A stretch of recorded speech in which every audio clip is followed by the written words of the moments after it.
G'day viewers, it's the end of another week. Well, it's the weekend now. I'm doing a weekend edition of TFU.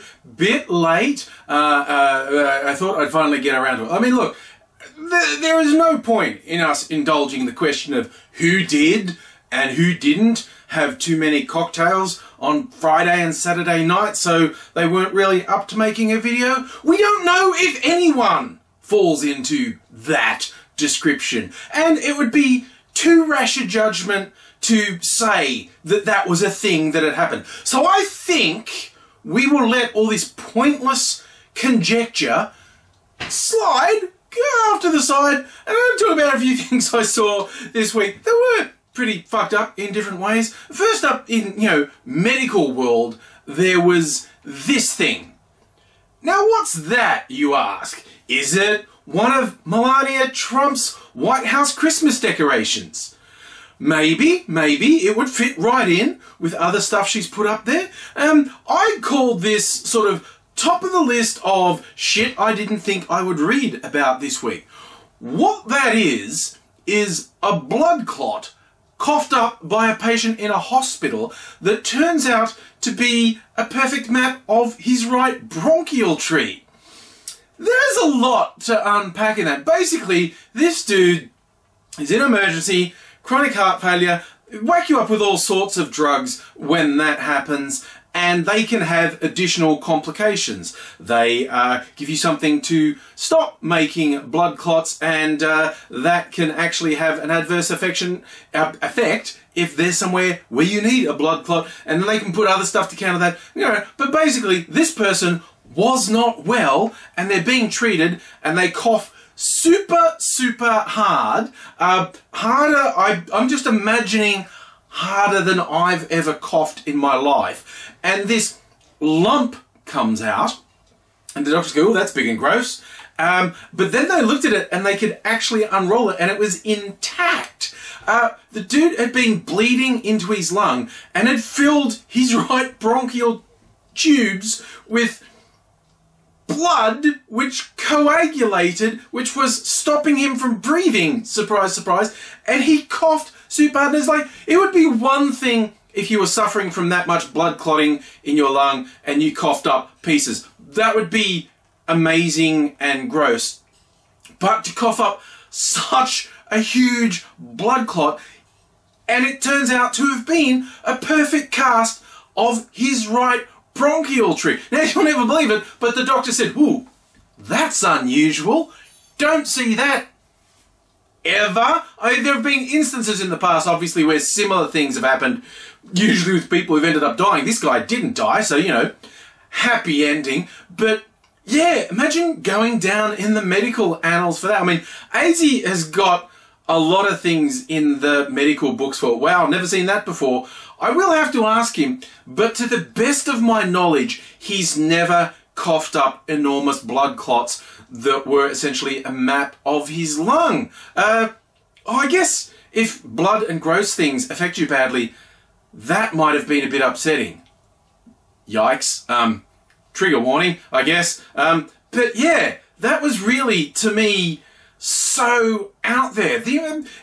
That someone can have that much blood clot, that someone can cough that up and not die, does my head in. But then again, in the abstract sense, people cough up ridiculous shit all the time. Like, segue, Rudy Giuliani on Twitter.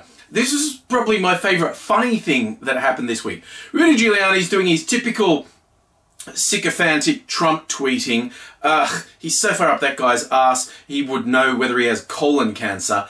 And, but just with a slight layout error, he didn't leave a space after the full stop in one sentence, and the first word of the next sentence was in, I-N. Now, by sheer coincidence, you end one sentence with G20.in. I-N is the top-level domain of internet sites in India. So when you put a tweet with a URL in it, it automatically links to that URL. So inadvertently, Rudy Giuliani had tweeted a link to the website G20.in.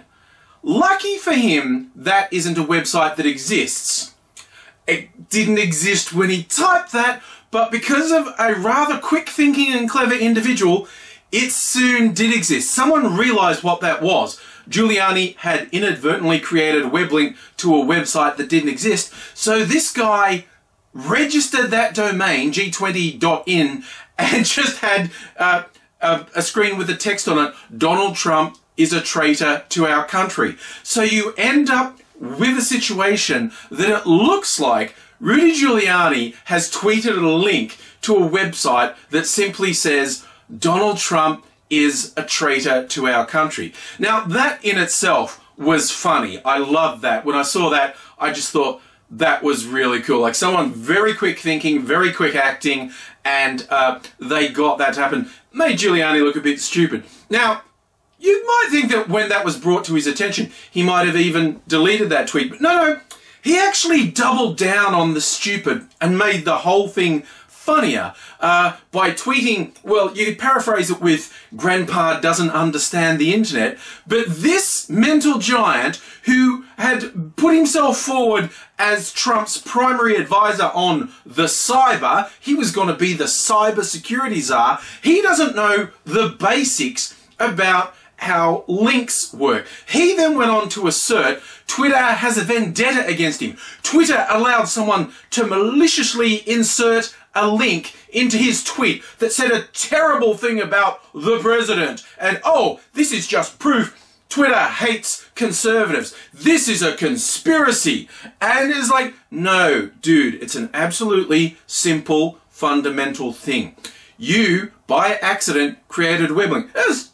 A series of coincidences created that, and someone took advantage of it. Is that you made a simple mistake, you could have laughed it off, you could have deleted it, or you could have been a colossal fucking moron and made yourself look really stupid by asserting this was a conspiracy. I mean, you know, you think at some point all these people who are digging themselves a deeper hole and are making it more likely they're going to get caught up in Trump prosecutions, you'd think at some point they might shut the fuck up.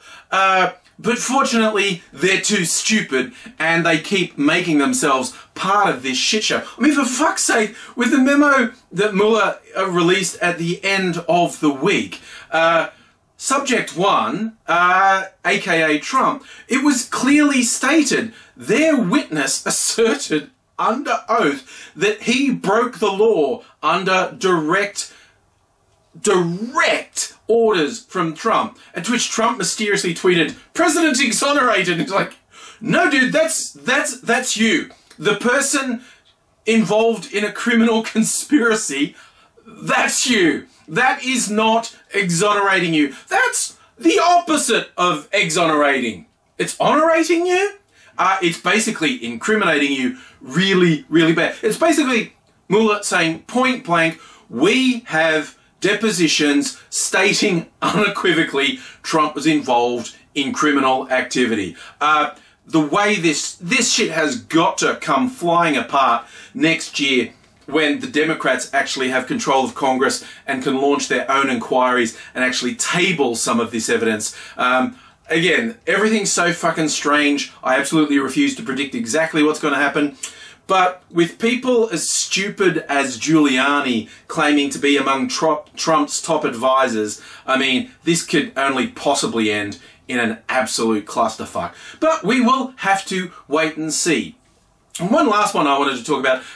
Australia hit world news this week. And whenever Australia hits world news, I'm going, oh God, please don't be something bad. Please don't be something good. No, God, no, they're saying we're a pack of fucking idiots. Because, towards the end of this week, the government pushed through a law which they're calling access, or the All Access Bill. It's basically saying encryption is bad because law enforcement can't get at encrypted communications, and we need to be able to always, whenever we want, for any reason at all, be able to break into encrypted communications because of the terrorism.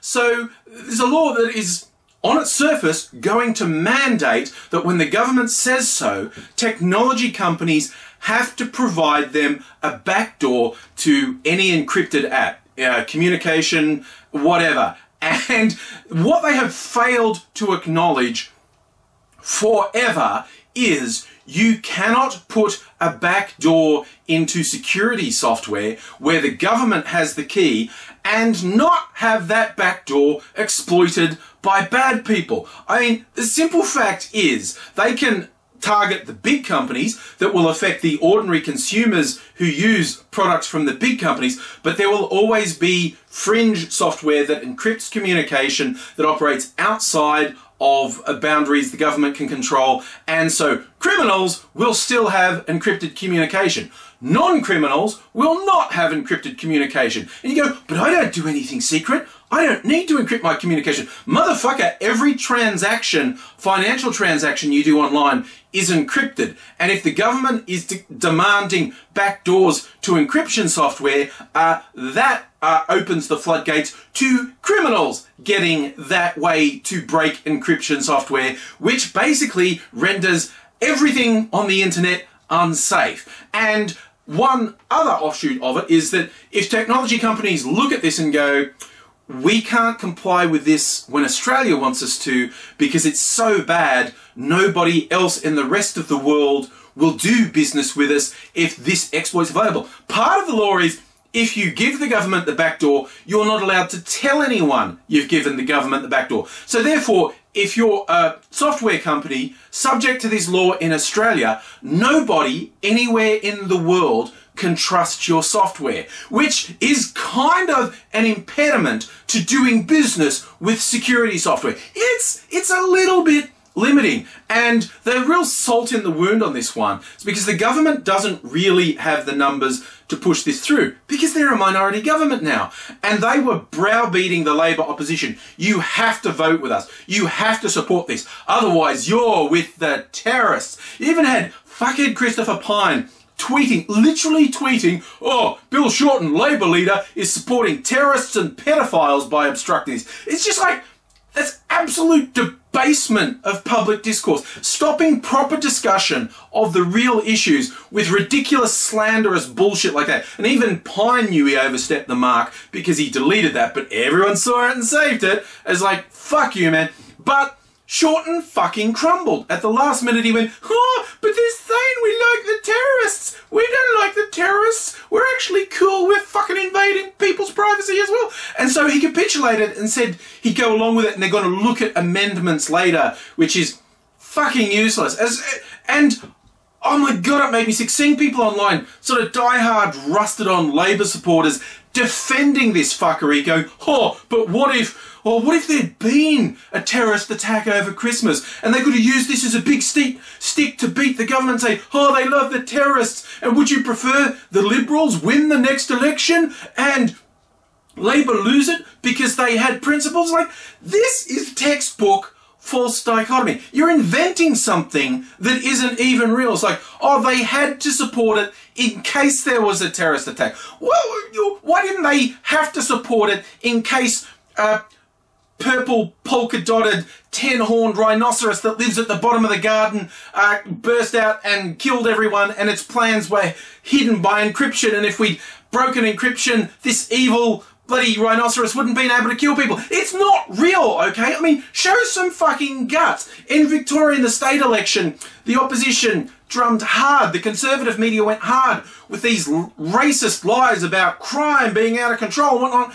And the Premier, Daniel Andrews, stuck to his guns, and the negativity of the opposition blew up in their faces. They got smashed in the election, and a huge number of people said in exit polls it was because of their bullshit. It was because of their lies. And federal Labor, having seen this, that if you stand up to these fuckers, people side with you. They go, oh no, I don't think we'll stand up with them. That's what people often ask me, like, well, do you support Bill Shorten? No, Bill Shorten's shit as far as I'm concerned. His leadership's weak as fuck. It's consisted solely of, I'm not that guy. And sure, that's a pretty good endorsement when you look at what a shit show the Liberal Party have been for the last 4 to 8 years. They're fucking awful, and saying, I'm not them, is pretty good. But it's weak as piss for people who actually want a direction in their lives. They want to be inspired about where things are going to go. And this is Labor seriously saying, attaining power is more important to us than any principle. And this, yeah,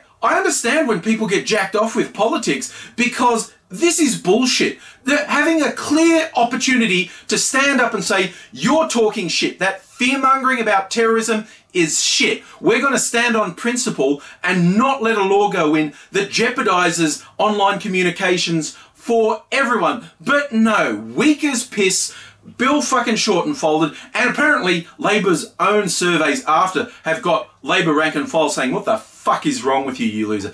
So, oh, and also I just want to throw in, for the people always going, oh, if you've got nothing to hide, what are you worried about? It's like, well, I don't know. Are you wearing clothes? Why are you wearing clothes? Are there some things you don't want people seeing? Things that aren't breaking the law, but you don't want people seeing.